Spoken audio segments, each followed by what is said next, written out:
नमस्कार, जय भीम, सत श्री अकाल, जोहार। इस वक्त हमारे साथ हैं डॉक्टर आरजेपी चरवाहा। डॉक्टर कमल उसरी के नाम से जाने जाते हैं और सोशल मूवमेंट पे लगातार अपनी आवाज बुलंद करने का काम करते रहे हैं। ओबीसी एससी एसटी माइनॉरिटी में प्रबोधन कार्यक्रम के माध्यम से गांव-गांव जागरूकता फैलाने का काम करते रहे हैं। सर, हमारे चैनल पर आपका बहुत-बहुत स्वागत है। शुक्रिया। जय भीम, जोहार, इनकलाबी सलाम।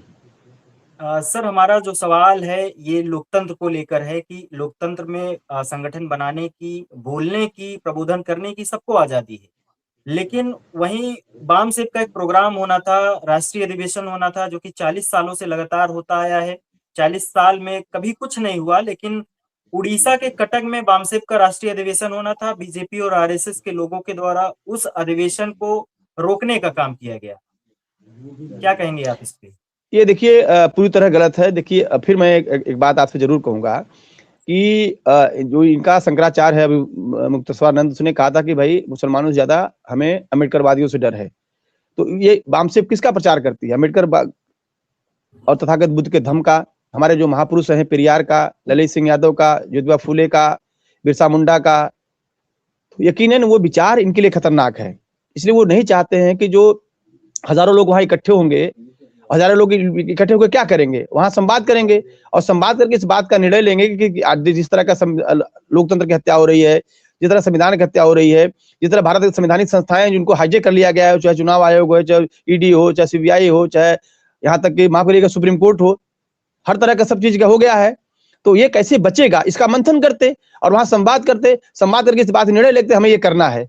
तो ये डरते हैं किससे? ये तमाम धन दौलत, गोला, बंदूक, तोप, तलवार के बाद डरते हैं विचार से।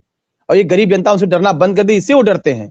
इसलिए वहां जो इकट्ठे लोग होते, यकीनन वो विचार की बात करते, इसलिए उनको खतरा है और ये बहुत दुखद है। मैं जो लोग भी बामसेफ के साथी वहां कार्यक्रम कर रहे थे, मैं उनको इस बात का विश्वास दिलाता हूं कि आप हिम्मत न हारिए। ये लड़ाई हमारे हजारों बरस की है और आगे चलेगी। आप लड़ते रहिए, हम आपके साथ हैं।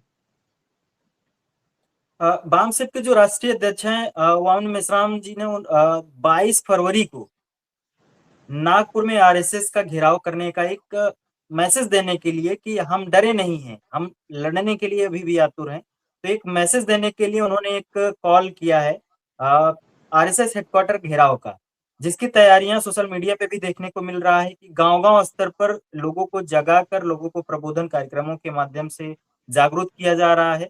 तो क्या लगता है ये जो वामन मेश्राम जी का निर्णय है, वो कहाँ तक सही है और आप इस पे क्या सोचते हैं? देखिए वो उनका अपना संगठन है, उनका निर्णय है, उस पर मेरी कोई टिप्पणी नहीं है। यकीनन वो निर्णय है और इस तरह के खतरे, इस तरह के रिस्क या इस तरह की चुनौती को स्वीकार करना पड़ेगा। यकीनन उन्होंने संगठन ने निर्णय लिया है। यकीनन हम उसका बहुत ज्यादा टिप्पणी इसलिए नहीं करेंगे, उनका अपना संगठन का निर्णय है। हाँ, इसी बहाने एक बात मैं जरूर कहूंगा कि जो भी राजनीतिक दल आज की तारीख में वो चाहते हैं कि चुनाव सब कुछ बदल जाएगा, वो शायद ये गलतफहमी कर रहे हैं और गलत कर रहे हैं। सब कुछ चुनाव से इस आज के दौर में बदलेगा नहीं। मैंने बहुत बार कहा है, एक बार फिर दोहरा रहा हूं, ये कोई आम सरकार नहीं है कि जो चुनाव से बदल गई, कभी ये आ गई वो आ गई। ये खास तरह के खास करेक्टर की सरकार है जिसने सैकड़ों बरस काम किया है। उसका नाम है राष्ट्रीय स्वयं संघ, जो ब्राह्मणवाद को मानती है, जो हिटलर को और मुसोलिनी को अपना आदर्श मानती है।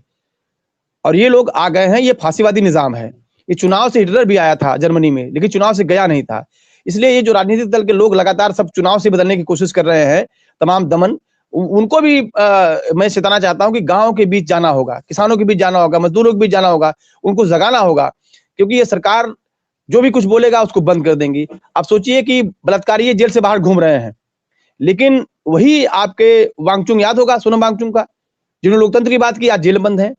जेल में लाखों की संख्या में बेगुनाह बंद है। जो लोकतंत्र की बात करेंगे, संविधान की बात करेंगे, अब पूरा लद्दाख का मामला खत्म हो गया। उसी तरह से जो भी राजनीतिक दल आज की तारीख में मान्यता प्राप्त हैं या पंजीकृत हैं, मैं उनसे भी आग्रह करूंगा, जो काम वामन मेश्राम साहब बामसेफ जमीन पे स्तर पर कर रहा है, वो काम उनको भी करना पड़ेगा। अब केवल चुनाव से सब कुछ बदल देने की बात करते हैं। मैं उनसे भी अपील करना चाहता हूं, जो ये कहते रहे हैं, नारा देते रहे हैं, हम लोग सुनते रहे हैं, उसको सुनकर जमान हुए हैं कि वोट से लेंगे सीएम पीएम, आरक्षण से एसपी डीएम। अरे भाई, जब संविधान नहीं रहेगा, लोकतंत्र नहीं रहेगा, आरक्षण नहीं रहेगा, तो आप कहां से सीएम पीएम एसपी डीएम लेंगे? इसलिए एक जो आप कहते थे, बात सुनने में प्रिय था, और तब था जब फांसीवादी निजाम भारत में नहीं था, जब लोकतंत्र बचा था, संविधान बचा था। आज में संविधान खत्म होता जा रहा है। लोकतंत्र खत्म होता जा रहा है। इसलिए इस तरह की चुनौती जो उन्होंने लिया है, हम उनका ये माने उनके निर्णय को एक तरह से कहा जाए कि हम ना विरोध करेंगे, हाँ समर्थन जरूर कर सकते हैं कि इस तरह निर्णय लेना ठीक बात है, लेकिन सिर्फ किसी संस्था पर नहीं, कोई एक उसका एक कोई केंद्र नहीं है, बल्कि जो भारत का भाई भारत का संविधान अगर चाहे, भारत लोकतंत्र चाहे तो आरएसएस क्या करेगी? प्रधानमंत्री ने बोला जाके लाल किला में कि एनजीओ है, एनजीओ कैसे कोई काम करेगा अगर सरकार नहीं चाहेगी? तो असली लड़ाई केवल आरएसएस के विचार से है, लेकिन भारत की जो सत्ता सरकार में बैठे उनसे भी लड़ना पड़ेगा। और लड़ना कैसे पड़ेगा कि जो काम हम लोगों को जमीन पे जाकर किसान, मजदूर, जो भी शोषित वंचित समाज के लोग हैं उनको जगाना पड़ेगा। इस बात के लिए तैयार करना पड़ेगा कि डॉक्टर बी.आर. अम्बेडकर साहब ने जो संविधान लिखा, जो लोकतंत्र हमको मिला, उससे जो हम इंसान बने हैं, हमें फिर से गुलाम बना लिया जाएगा। हमको फिर से जो है मनुस्मृति की तरह गले में मीटी और कमर में झाड़ू बांधी जाएगी। अगर हमारे अपने समाज को हम जगा ले गए तो यकीनन ये लड़ाई हमारी आगे बढ़ेगी। और उनका दमन, वो रात दिन काम कर रहे हैं, रात दिन उनके दमन है। बात बांग्लादेश की कर रहे हैं, सोचिए कितना झूठ फरेब बोलते हैं। बात बांग्लादेश की कर रहे हैं, बांग्लादेश में उसकी जात भी खोज के ला रहे हैं। वो किस जात का भाई? वहां तो जात पात का आरक्षण तो है नहीं, वहां जाति सर्टिफिकेट वहां बनता है, तो जाति सर्टिफिकेट कैसे ला दिया उसका उस लड़के का बंगाल के, क्यों दलित है? और यहाँ राजनारायण बघेल को आपने पीट के मार डाला, जो छत्तीसगढ़ रहने वाले थे केरल में। फिर आपने एक बंगाल में, आप उड़ीसा में बंगाल के एक मुस्लिम को पीट पीट के मार डाला। और यहां तक कि एक बीएसएफ के जवान के बेटे को, जो बॉर्डर सिक्योरिटी फोर्स का कांस्टेबल है, उसके बेटे को आपने उत्तराखंड में पीट पीट के मार डाला। इसमें अभी आज की घटना मैं बताऊं, आज भी राजस्थान में एक गरीब आदमी को कह रहे हैं कि तुमने बीफ खाया, उसको पीट रहे हैं। अधेड़ आदमी को पीटते पीटते अधमरा कर दिए हैं। यहां रोज पीट रहे हैं। और बात करेंगे आपके जो है बांग्लादेश की, पाकिस्तान की, तकलीफ यहां हो रही है, पीड़ा यहां हो रही है, और बात वहां की कर रहे हैं। जो अनपढ़ गंवार जितने भी इनके कथावाचक हैं, सब आपका जितने भी कथावाचक है, रोजा 4 तो 9 तक, आपका धीरेन्द्र तो 8 तक, जितने हैं कोई हाई स्कूल इंटर पास नहीं है, लेकिन बड़े बड़े बने हुए हैं। चूंकि ये किसे करे, सरकार कर रही है। इसलिए जो आरएसएस के दफ्तर पे घेराव हो रहा है, मुझे लगता है ये सरकार के संरक्षण में हो रहा है। इसलिए असली लड़ाई हमारी सरकार से हो, सत्ता से हो, शासन प्रशासन से हो। और वो लड़ाई अगर सचमुच में जनता को हम जागरूक कर पाएंगे, तभी संविधान बचा पाएंगे, तभी लोकतंत्र बचा पाएंगे, तभी हम आरक्षण से एसपी, डीएम और चुनाव से सीएम, पीएम बना पाएंगे। जी, एक आखिरी सवाल लेंगे कि जो सामाजिक संगठन है, चाहे वो वाम सेफ हो या बहुत सारे ऐसे सामाजिक संगठन समाज में लोगों को जागरूक करने का काम कर रहे हैं, लेकिन वहीं जो ओबीसी एससी एसटी की सत्ताधारी पार्टी हैं, जो कभी सत्ता में भी रही हैं और आज भी सत्ता के लिए वो लगातार प्रयत्नरत हैं, लेकिन जो समाज के जेन्युइन मुद्दे हैं, जिसपे आवाज उठानी चाहिए, सच में आवाज उठानी चाहिए, वहां पे वो ओबीसी एससी एसटी के जो चंद प्रतिनिधि भी हैं और जो पार्टियां भी, वो भी चुप एकदम चुप हो जा रही हैं। तो आखिर क्या कारण है कि ये चुप क्यों है? क्या हमारा इसी में एक सवाल और है कि क्या पूरे समाज का जो ठेका है वो सिर्फ सामाजिक संगठन लेकर रखे हैं, जो जनता के वोट से चुनकर जाते हैं, और राजनीतिक दल जो समाज के ही हैं, वो आवाज उठाने का नहीं काम करते हैं? नहीं, देखिए आपने अच्छा प्रश्न किया है। देखिए राजनीतिक, मैंने पहले भी कहा कि राजनीतिक उनकी बहुत दिन नहीं चलेगी। उनके सोच में न कोई राष्ट्रीय समझदारी है, न कोई अंतर्राष्ट्रीय समझदारी है।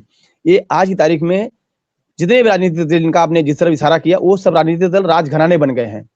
उनके अंदर कोई लोकतंत्र नहीं है। वो राजघराने के रूप में उसके राजकुमार बन गए हैं। अब तो दुर्भाग्य है, जिनसे हम लोकतंत्र की उम्मीद करते थे, जो लोकतंत्र से इतना बड़ा पद पे आए थे, वो भी अपना वारिस घोषित कर रहे हैं। अपने जो है आने वाले समय के कौन हमारा इस पार्टी का राजकुमार होगा, वारिस घोषित कर रहे हैं। कितनी दुर्भाग्यपूर्ण बात है। इसलिए जिन राजनीतिक दलों में खुद लोकतंत्र नहीं है, उनसे लोकतंत्र बचाने की क्या उम्मीद करना है? यकीनन ये सामाजिक संगठन जो काम कर रहे हैं, सामाजिक राजनीति से ही, देखिए हमारा एक पुरखे थे मारवाड़ काशीराम साहब, वो कहते थे कि भाई जिसकी गैर राजनीतिक ताकत नहीं रहेगी, वो राजनीति टिक नहीं सकती है। ये बात लेनिन भी कहते हैं। जनता से सीखना और जनता को सिखाना है। चारों मजूमदार कहते हैं कि भाई जनता का स्वार्थ ही हमारा स्वार्थ है। तो ये जो राजनीतिक दल बन गए हैं, जो राजघराने के रूप में तब्दील हो गए हैं, इनसे कोई उम्मीद लोकतंत्र बचाने की मत करिए। ये जो सामाजिक आंदोलन करने वाले लोग हैं, यही भारत के लोकतंत्र को और संविधान को बचाएंगे। इन्हीं से उम्मीद करिए। जी, बहुत बहुत शुक्रिया सर हमारे साथ जुड़ने के लिए। हमारे साथ थे आरजेपी चौराहा, डॉक्टर कमल उसरी के नाम से भी जाने जाते हैं। सर बहुत बहुत शुक्रिया। शुक्रिया, धन्यवाद।